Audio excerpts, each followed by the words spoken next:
Hey guys, Frank with Tithely, coming to you live with another episode of Modern Church Leader.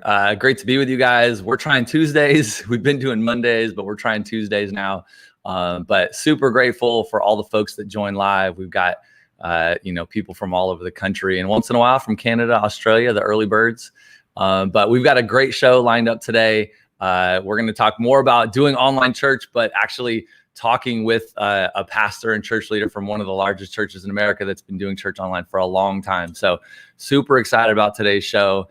Let me pop in Kyle. Kyle, what's going on? What's up, Frank, and the world, and Canadians? Is that what you also recognize other countries? Is that what I think we get some Canadians. I mean, it's the top. We do this at 9 a.m. Pacific, like in the US. So it's a little hard for Australia to join, though once in a while you'll see some. But we record it. And you can watch it on YouTube and all that kind of stuff. So. Man, thanks for having me. I am honored. I'm honored to be here today. So yeah, man, good to have you. And tell us where you're coming to us from. Like, where is Kyle? So, home base. I am in Edmond, Oklahoma. So really, kind of in the center of the U.S. It's right outside of Oklahoma City. It is a dreary, cooler day. It only 73 degrees. It was a smoking like 100-something this weekend. So yeah, it's been blazing. San Diego's been pretty hot, and it's overcast today. This is good weather. I'm like wearing, not more than one layer. That's not been a normal thing. So hopefully this stays around a bit. But so Edmond, Oklahoma City, this is actually where our central offices are. So there's a good amount of staff that work here to support all of the locations around the country. So, yeah. I remember being there once and being massively impressed at the command center. With all the screens. So tell everybody what you do, like at Life.Church, maybe a little bit about Life.Church for the three people that may not know. And, like how'd you get into ministry and digital ministry? Yeah, so I've been on staff now almost 8 years, and my wife and I moved up here from Houston to join the Life.Church team. And I'll tell a little bit about that story because it sets up kind of the concept of the church online platform and the resources we give away. But Life.Church, multi-state, multi-site, where we're based here, where our central offices are, but we have campuses, 35 campuses in 10 states, and get the opportunity to serve all those campuses. My role is the central group leader, is the title of digital technology. And so obviously there's a lot of pieces of technology. There's a lot of things all throughout the organization. I'm like, wait, that's the most broad. I know everyone. The title is very broad, but for us, the kind of the way the teams that makes up is we call it interactive. So all the custom development that we do, where we even stuff we buy and then kind of customize it. IT, so all the hardware, software supporting not just our staff but all the campuses. And then we call Open Network, which is the team that gives away all the technology we build and then are able to give away. So that team wakes up, Church Online platform being one of those we'll talk about. And then the actual Church Online team, which is the ministry side, the communications, all that's really serving all of those people that don't attend one of our physical campuses, but still call Life.Church their home. Or maybe they stumble upon content of ours or a live service, and we get opportunity to minister to them. That team, Church Online team, wakes up thinking about that. So that's how we defined digital technology. And I mean, that's a lot, and by far probably more than any church on the planet actually does in terms of tech. I don't know, maybe there's a couple others out there that would be similar to you guys, but probably not many. And there are some amazing churches that are doing creative, innovative things with technology, and it's not just about how many staff you have, it's about the ideas and the vision, and then bringing resources to it. So we love partnering with churches, and we have some really good friends throughout the world of just churches that are doing amazing things with tech. And so we love to learn from them and try to implement some of their ideas. So, and you guys notably created the Bible app. That's one. That's solid. That was a solid win right there.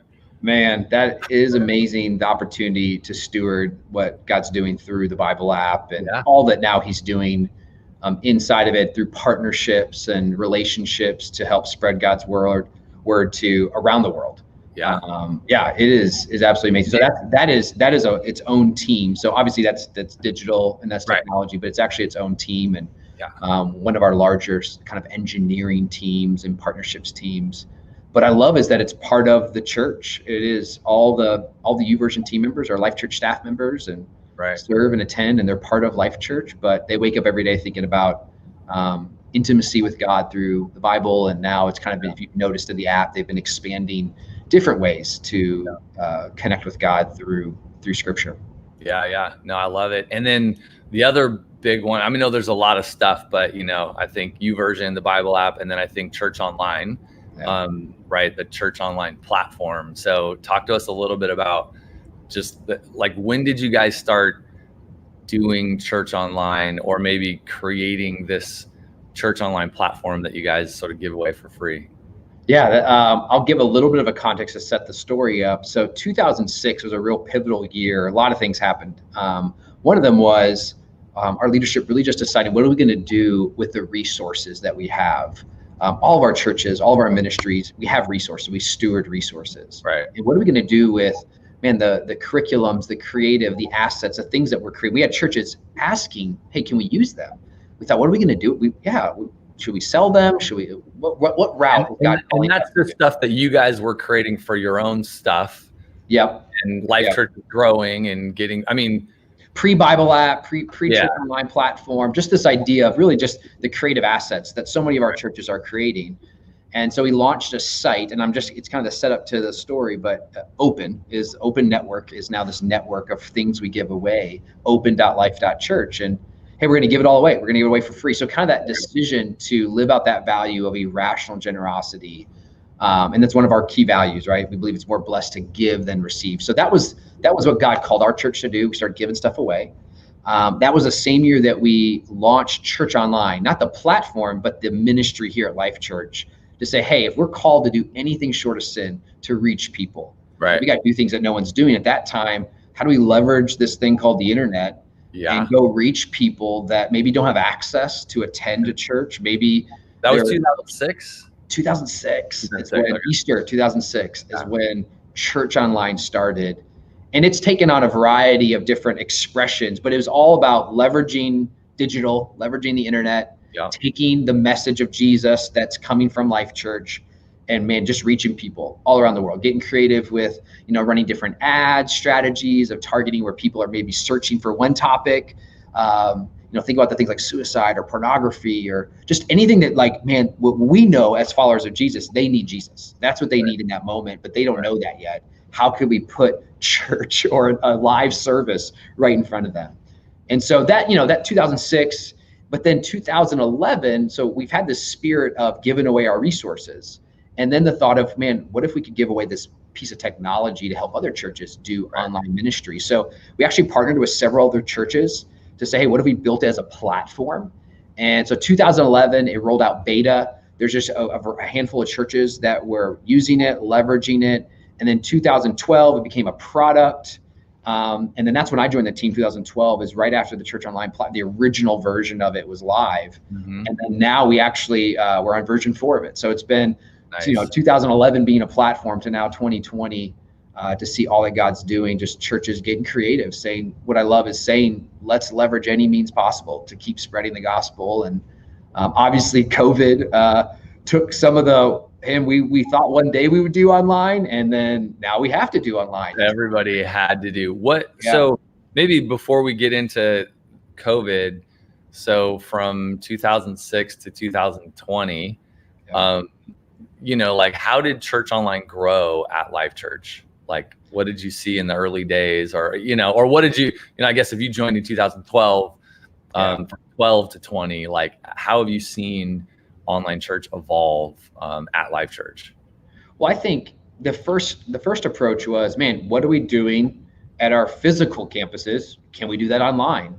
Right. And at Life.Church, kind of a streamlined mentality of the types of ministries and offerings that we have to our community. So can we replicate that online? And so much of what we do is centered around the weekend, people being in church, and then we empower people to go do small group, we call them life groups, go do them in homes and coffee shops. So why can't we do those digital? And it was really just saying, what do we do to serve our physical communities? What if we see the world is now a community for us to read through the internet? What can we offer them? Yeah. And so, man, a service looked very similar. You'd have a campus pastor, you'd have worship, you'd have a message, you'd have an opportunity to take a step, both to a relationship with Jesus, or maybe just us taking a step from the message you just heard in an act. So we really were just recreating what we did.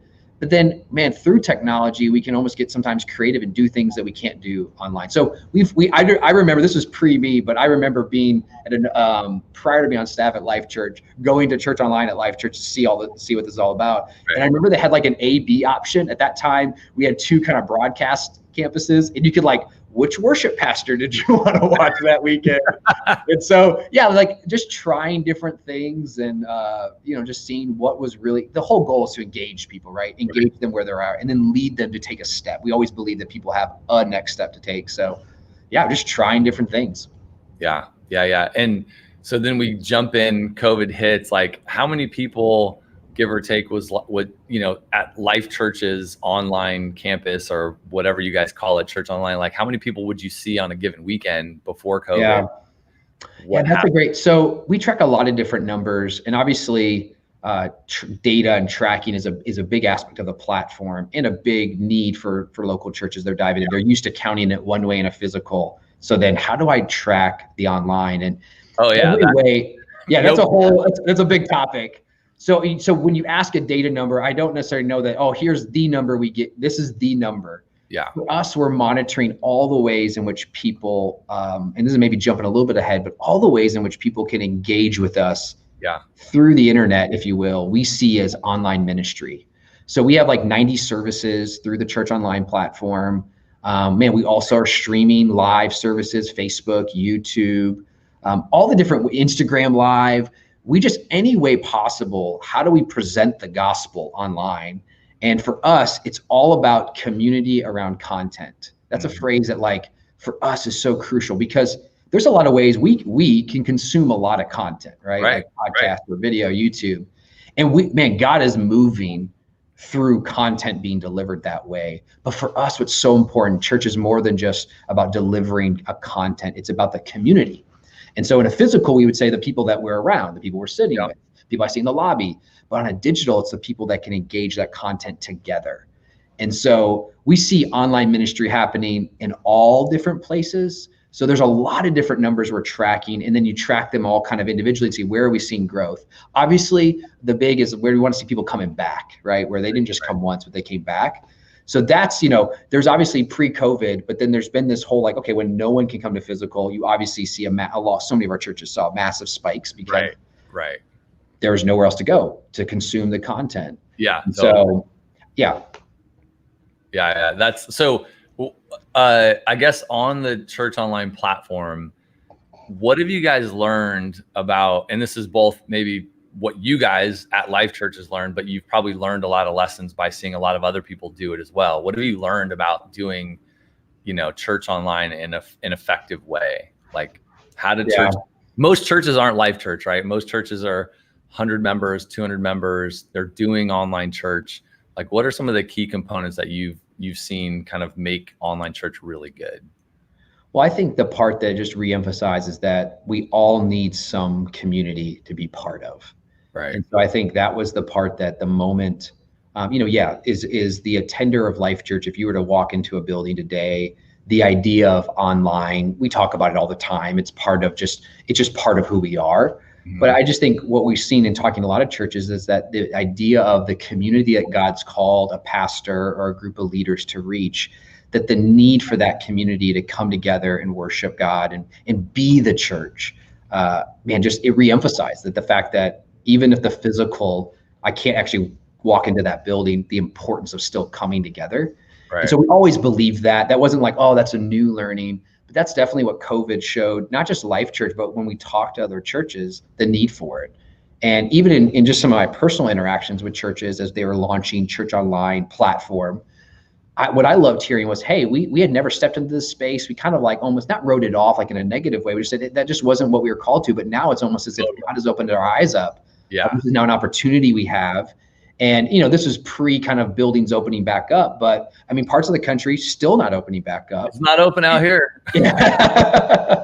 So just the ability to still, and I think now churches are getting creative as maybe people are getting kind of that digital fatigue at times of like, okay, how do we still engage people through other means to still a community feeling connected together? Because that's what this COVID thing, it is important. And what I hate is that our enemy is using it to isolate people, right? Telling people they're alone. They're not alone. Right. We need to so I know our physical campuses are so focused on, even if those that aren't coming back to the physical, just do we know where our flock is? Do we know where the people are that are part of our community before the building had shut down? And even though our buildings are open back up now, there's some that haven't come back, and there could be different reasons. And do we know those reasons? Do we know how to care for them, communicate with them, to serve them? And so that's a big focus right now of our church as a whole, but then especially those that did have physical, that had digital, and now are figuring out both. Right. Trying to figure it out. I mean, we can talk about it in a little bit. But jumping back to kind of church online, like you guys have been building the platform, and you talked about kind of next steps. Like what things do you see like having the most impact, like via the platform? So I'm engaging in church, I'm doing church online, and you talked about kind of like there's a next step that you want to drive people towards, and that's Life.Church's mentality that probably exists in a lot of churches. But what kind of things can people do, and what do you see getting the most like engagement through the platform? Yeah, it's a good question.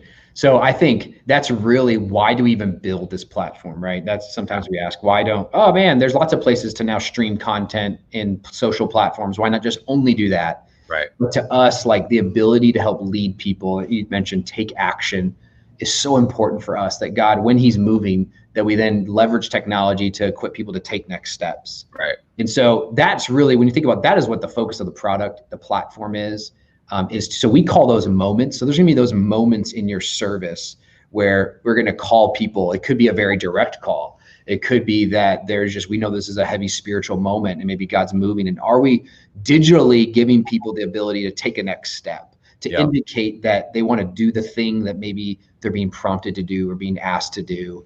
And so we call those moments, and that's where we've seen so much. That's where we're putting a lot of energy in. Is honestly, I think back when quarantine first happened, I reached out to you, Frank, just talking about the give moment that was coming out. And just, man, that's a crucial part of our services, that act of worship through giving.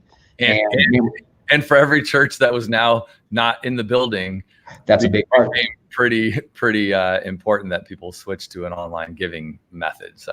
And so in that, we know that a lot of the next steps may interact with other products like a Tithely. And so we wanted to make sure that when there's that giving moment presented in mobile via chat or in the desktop or however they're consuming and attending, because that's a big, for those that don't know the platform, obviously there's the big content piece. I'm kind of using that as the media, the content. And some people may not. So I apologize if I skip that, but churchonlineplatform.com, you go there. The product's completely free. Out of that, I mentioned before, that heart of a rational generosity. So we decided to give away other resources. So the platform's free. Everything we give, the Bible app's free. It's all free. We want to just equip the church, equip his people. And so you have the video, but then there's all these other components to it that enable the church to really lead people, to engage, to build that community. So chat's a big part of that. Prayer is a big part of that. One-on-one chat or one-on-one prayer. There's a whole portal to it for hosts. So, you think about the behind the scenes to how do we conduct the online service when you log in as a volunteer. There's a whole different experience. We have multiple panes of chat happening. I mean, you sign up for free, get a demo of it, check it out. But that chat is so important. It's where the community is happening. And so in that chat, we give moments, kind of setting that up and give moment and prayer moment and response moment. And there's lots of just different moments. The team keeps rolling out new types of moments, connect moment. And that's where we've seen, to answer your question, that's where we've seen a lot of engagement. Oh yeah, sorry, go ahead. And then I got a follow-up question on the moments. Yeah, so that's just where a lot of the engagement's coming from, because it's one thing to be, I'm watching the video, I'm consuming the content. Maybe I even acknowledge that there's a community there. But when that moment happens, when the Spirit moves or when there's a direct ask and I want to take action, do we have a product that's enabling them? Not just where I type something, but I actually take an action and then it triggers some sort of whatever you want as the church to do. If it's gather information, link them off to another product, like I use Tithely as an example. We want to be integrated with those products so that you can continue to build that relationship? Because what you may only get is just an email address or just a name. Right. And how do you begin fostering that relationship so you can serve that attender well?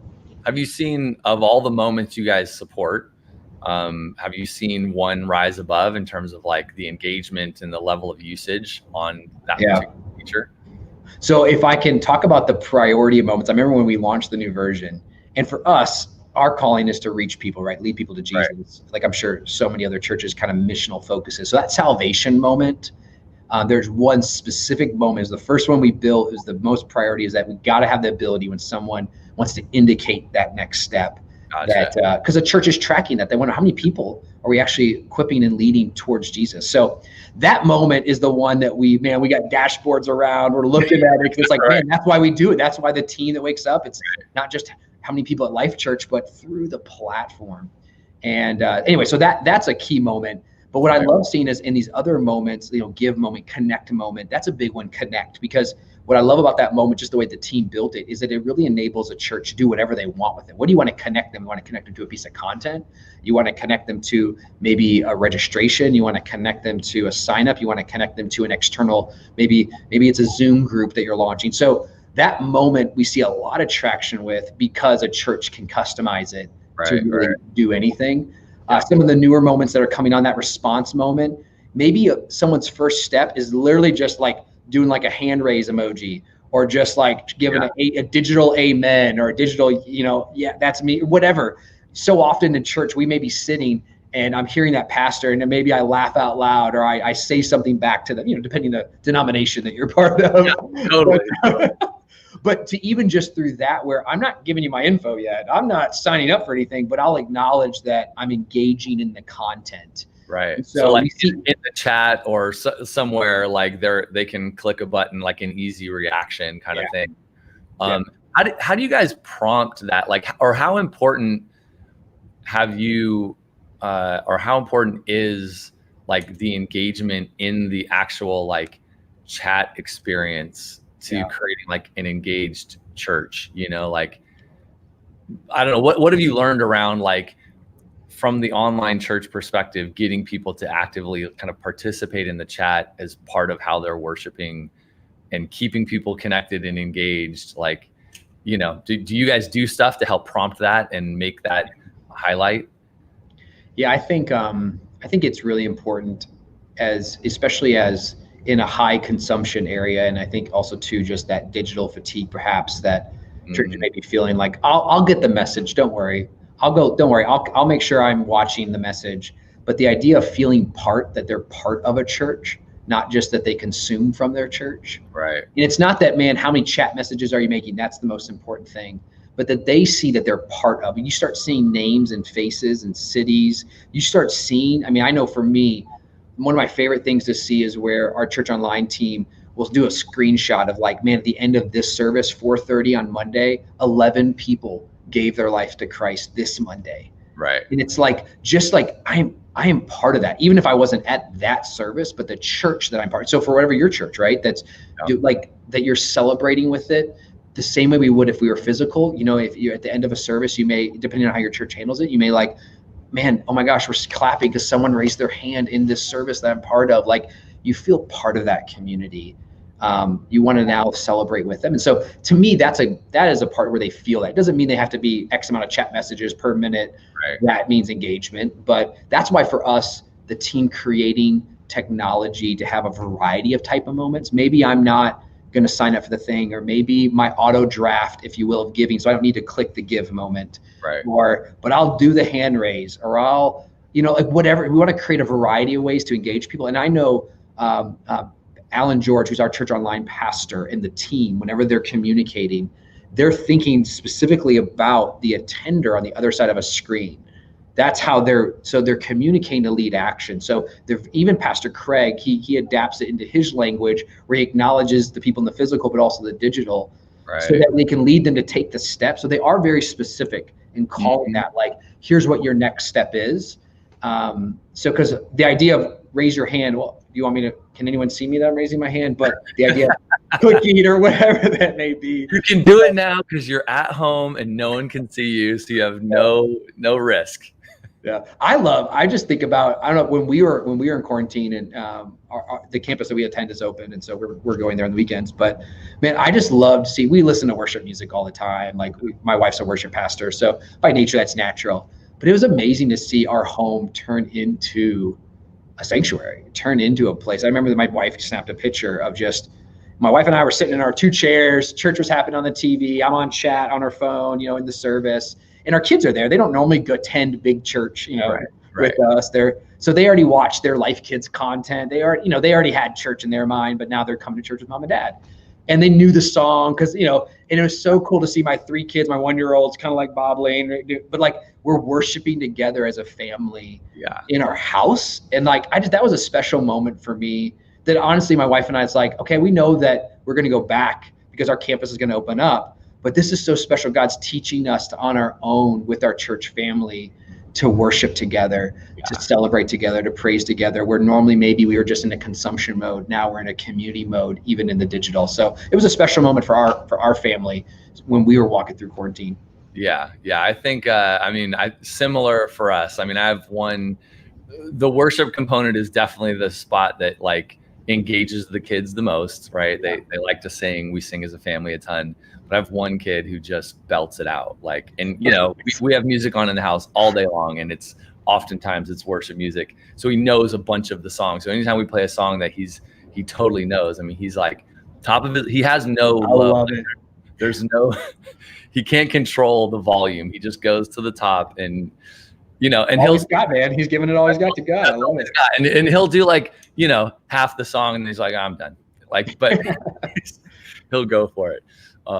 No, so that when you think about learnings you mentioned earlier, that was something prior to quarantine, the idea of physical, we hadn't, besides content delivery, right? Our kids' content is online, YouTube pages for each kind of ministry. We hadn't had some sort of home like community for kids and families, and that was a learning. We always knew it was valuable. But like we had not prioritized it from a ministry standpoint, where we actually were building the content for the at home, the church at home for kids. Right. So that's a shift. That's a learning. Even as physical are opening back up, and for us now, all of our physical are open. Like we're still producing that experience and that online each week. And we just did the same thing for youth as fall was coming back in. Yeah. Our switch is our youth ministry. And so much of it was our switch was the identity was almost that it was an event, that the youth ministry was an event. It was a Wednesday night event. And I love the Vince, who leads our youth from centrally. What I love is that it's like, man, switch was never an event. We allowed it to, it's like, and he's got his, where he goes off on like switch is the ministry. And one component was the Wednesday night event. And so since we don't have that, here are the 5 other ways in which we are engaging and attempting to engage the youth of our church. They launched an online community now for Switch. And so even when the physical opens back up eventually, they're still going to have the online. So again, for the church that been doing this since 2006, there's still, this season's been some really good learnings of like, okay, we're going to do both, especially for ministries that maybe were so event driven or thought as an event. No, we got to reach people where they are at. The kids thing is actually huge, because I think, 98% of churches in the world had to figure out how to do church online. Yeah. That was just doing like the actual church service that they're used to doing in the building. Like they were trying to replicate that. And, I think churches have learned a lot over the last 6 months on how to do it better and better. But then kids producing a whole nother set of things for kids is like, that's overwhelming. Like, how do I create this whole second set of things just for the kids? But it's like so important, and that's been the biggest. So since from March, when the U.S. churches started shutting down, we had to flip real quick, right? Start offering that. Since quarantine, U.S. #1 downloaded resources on Open. So open.life.church. There's thousands of resources. There's some amazing resources that have come out just during this season. And kids, so we have a package called Church at Home for the kids ministry, #1 downloaded resource package. Because now churches, because we shifted how we present it, and now we give all the way for free, so churches can download it. And we're thinking through the at home, and then they can figure out a way to engage people. We have some great ministry partners that are doing the same thing that now make those resources available for free, because we recognize our first priority was the adults. Oh my gosh, we got kids. We don't want to just throw an iPad in front of them. Like we want no, we want them to feel church. And so, yeah, that's a key component. And like you said, for a lot of the country that's still, there's no physical, it's not like it's going away tomorrow. So it's where a key part of our ministry we're now doing on a weekly basis, and so many other great partners of ours are doing the same and giving it away completely for free. So yeah, I love that. I'm gonna go check that out. So we got Paul behind the scenes, and he's been popping in a bunch of questions. I'm not sure we can get to all these, but let's try to grab a few. If you're watching the show live, just shout out. Thanks for joining us today. Interviewing Kyle from Life.Church. Heads up. I don't even know how to say your title, but like all things digital tech. There you go. Or he's part of the team or something, but he's helping the church over there in great ways. So we're talking about kind of what Life.Church is learning through doing church online and giving away for free the church online platform. So let's ask a few of these. Yeah. Okay, here's a good one. So this is from Jeff Tibbetts. How do I actively recruit a digital church pastor? Small church. I've been doing much of it myself. I think this speaks to the heart of literally 80% of churches in America. Under 200 members, there's a lead couple and maybe another a kids couple or something, but it's like they're a small church. They're into church online, but they're trying to figure it out. What tips do you have for Jeff? Yeah, Jeff, thanks for asking that question. I'm going to speak and make some assumptions. So if I'm wrong, I apologize. But let's just say, man, I launched, and obviously as the lead pastor, it was all your focus. And you're thinking, man, there's other things I also need to bring energy to.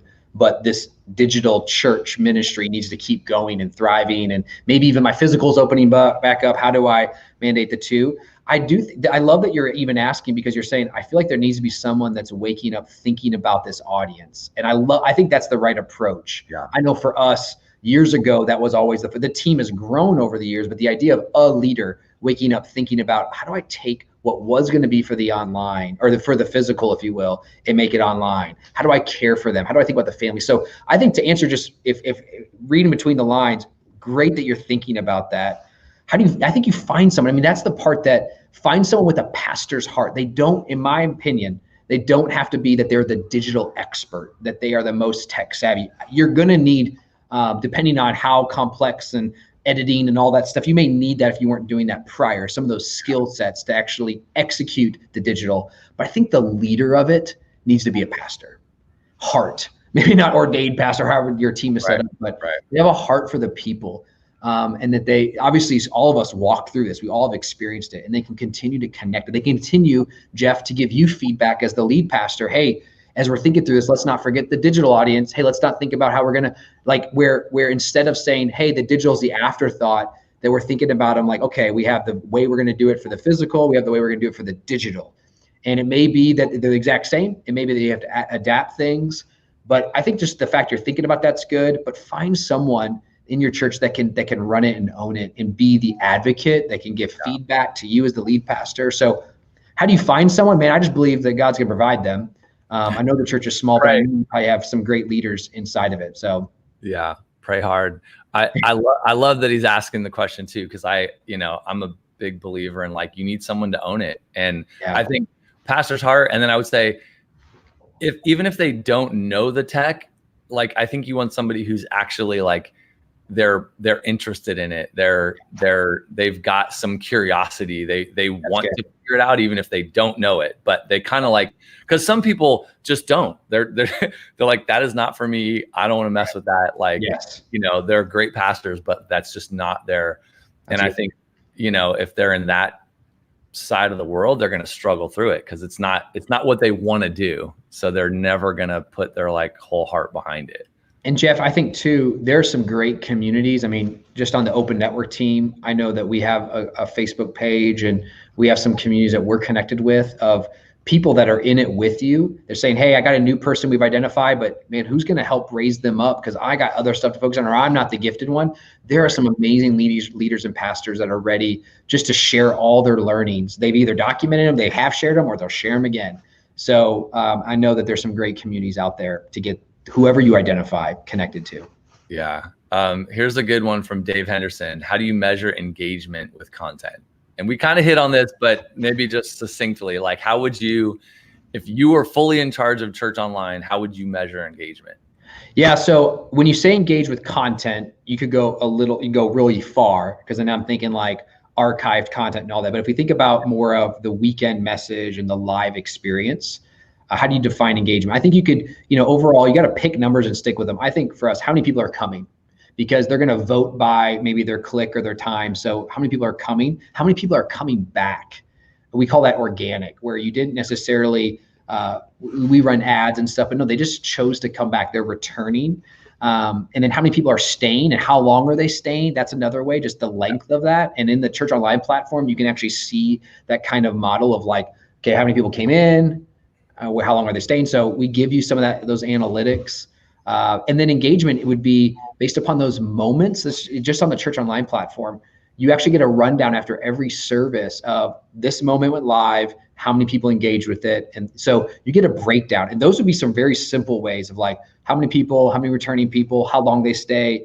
And then based upon the opportunities you gave them to take an engaged step, how many people clicked on it or gave us their information or whatever that may be. Right. So those would be some, through the platform, those would be some real simple ways that the platform actually gives you that data each service. Love it. So Debbie asked a good question. How are you engaging and reaching the older members?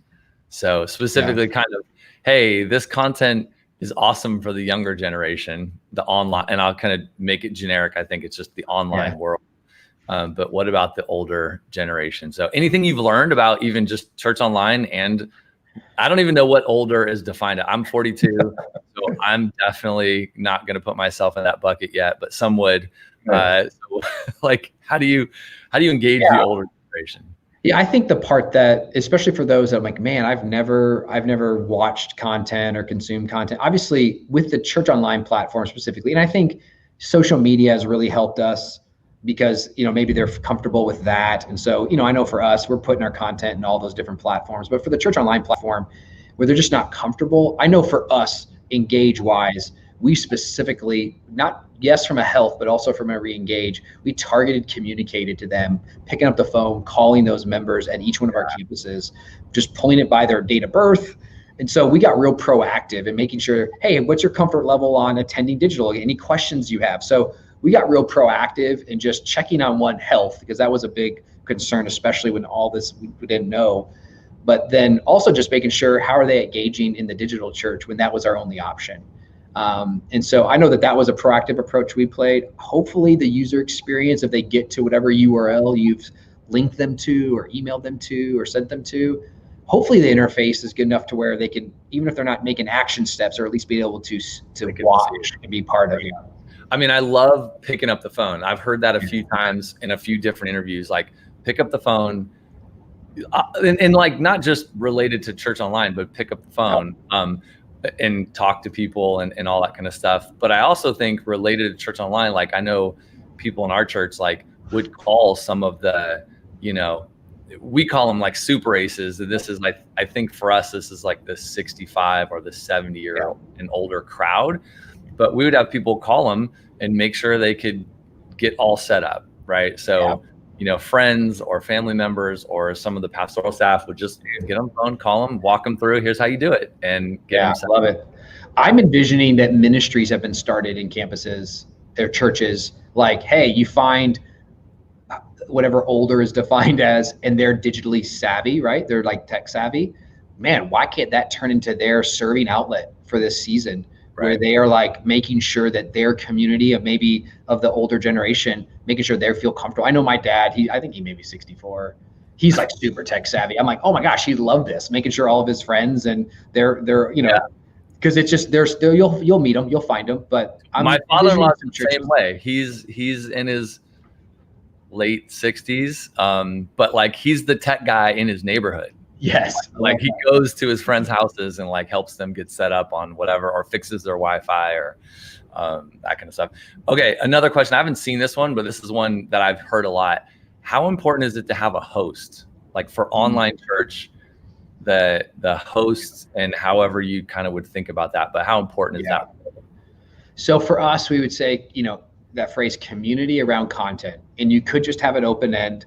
We believe it is very important. One, it gives a great opportunity for either your staff or volunteers to serve at, right? Just the same way that when we open up a physical building, we have those that are there representing the church, putting a smile on, I think about in the physical, smiling, wearing the t-shirt, or saying hello.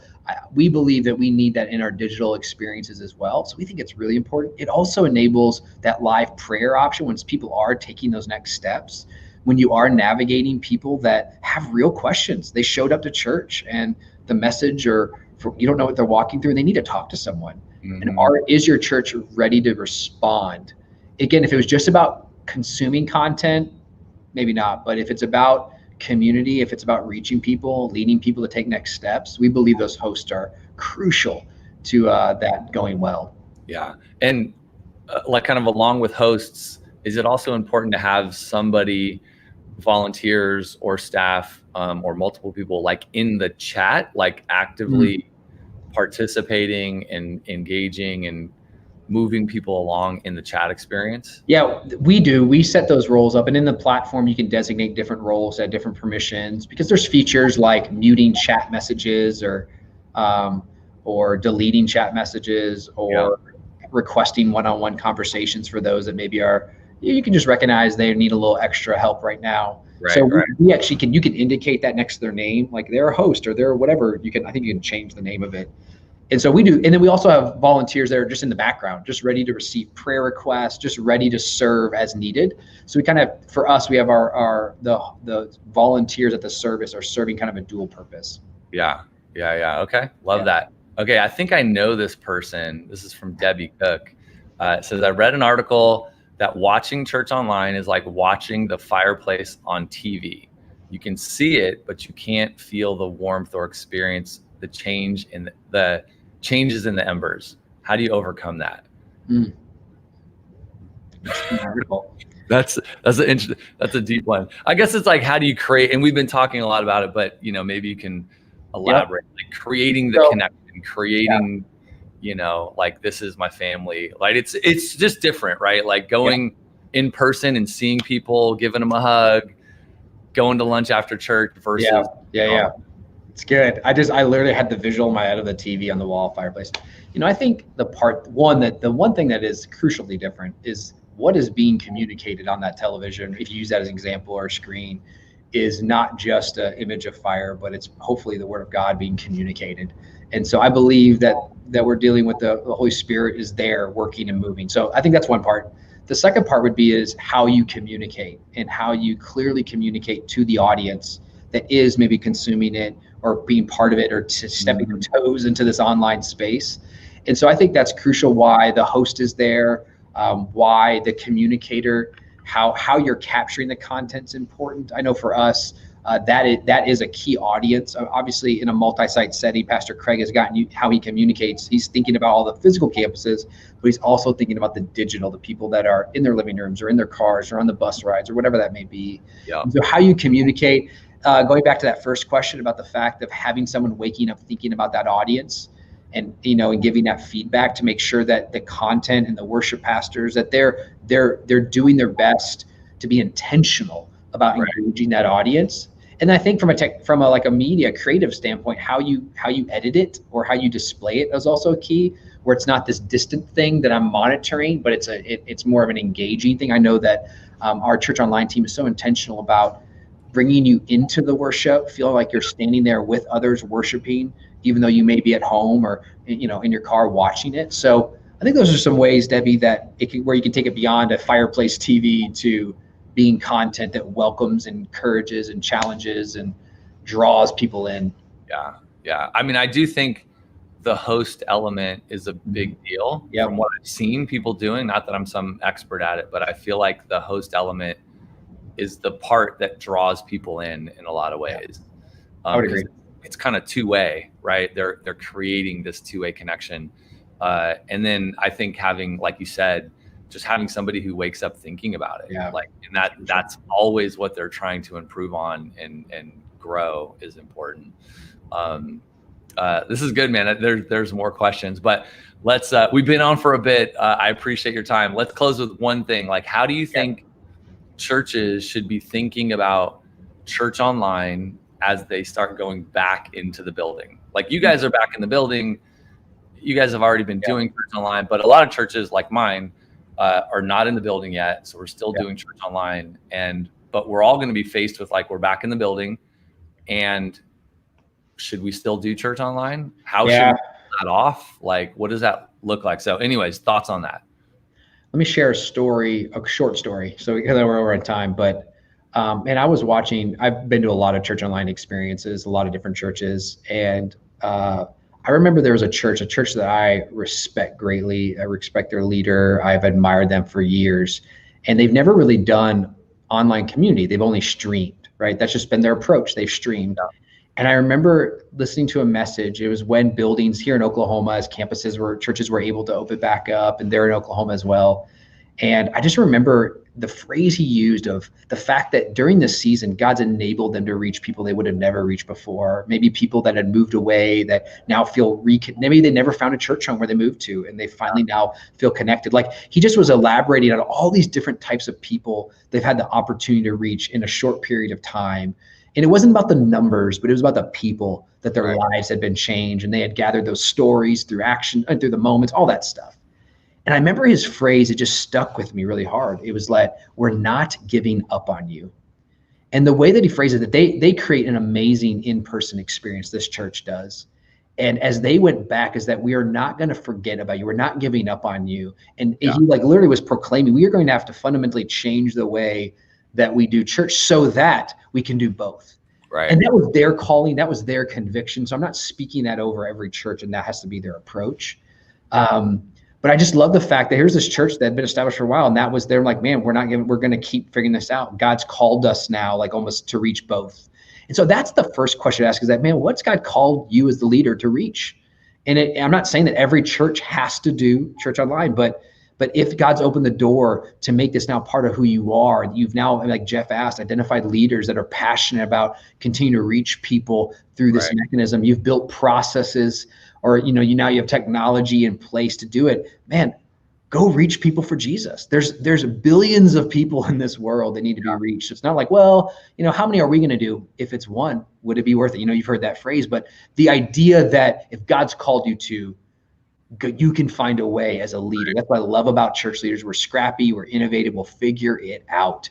It could be work. It could be a new lane you have to create. It could be a new team you have to create. I don't know the complexity in which you need to, but find someone who can bring leadership up. It can fall underneath the church. But if you're called to do it, I think that would be my first thing. It's like, if you're called to do it, and then just find a way, and God will continue to open those doors. I believe. Find a way. I was talking to another church on one of these interviews, and they already had, I think, 5 volunteers lined up to keep doing church online once they go back into, like, they were working on what that was going to look like now, because once you hit the building, you got to produce the in-person service, and that's a lot of work too.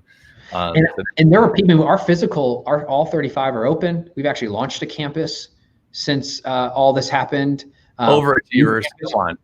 Well, we're saying, like, that was on the plan, and we paused it, and God made a way for the building, all this stuff, right? Yeah.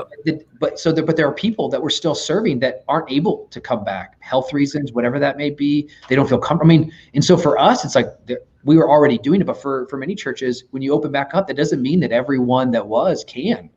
And so I think going back to that phrase, like, we're not giving up on you. Yeah. And that's a community call to reach. I know you'll find a way, and make it part of what you do as a church, if you're called to. So love that. Again, if you're watching live, give Kyle a big shout out, man. Give the show a like, say thanks to Kyle in the comments. But Kyle, this has been great. Thank you for the time today. It's been awesome. We could keep chatting. There's a bunch more questions, but we'll call it for today. Maybe we'll do a round 2 someday. Yeah. Well, and I just want to invite, at churchonlineplatform.com, you can go to it. You can learn about it. Our support team, our staff and volunteers stand ready. If you have questions, maybe some questions we didn't answer, we stand ready to support that. As well as there's some really good communities that are available online that we don't necessarily lead them all, but we can get you connected to. So if you write in to the Open Network team or the Church Online Platform team, we'll make sure we get you connected, or your team connected. So we're honored to partner and serve whatever church will allow us to serve them. Yeah. And where can folks go to check out like Life.Church's online experience? Just for live.life.church. So LIVE, live.life.church is where you go to find our church online services. And there's probably a service starting in the next 60 to 90 minutes if there's not one going right now. So love it. That's amazing. Well, Kyle, thanks again. Thanks again for everyone joining us live. It's been a great day. Have an awesome week and great weekend worshiping the Lord. Thanks, everybody.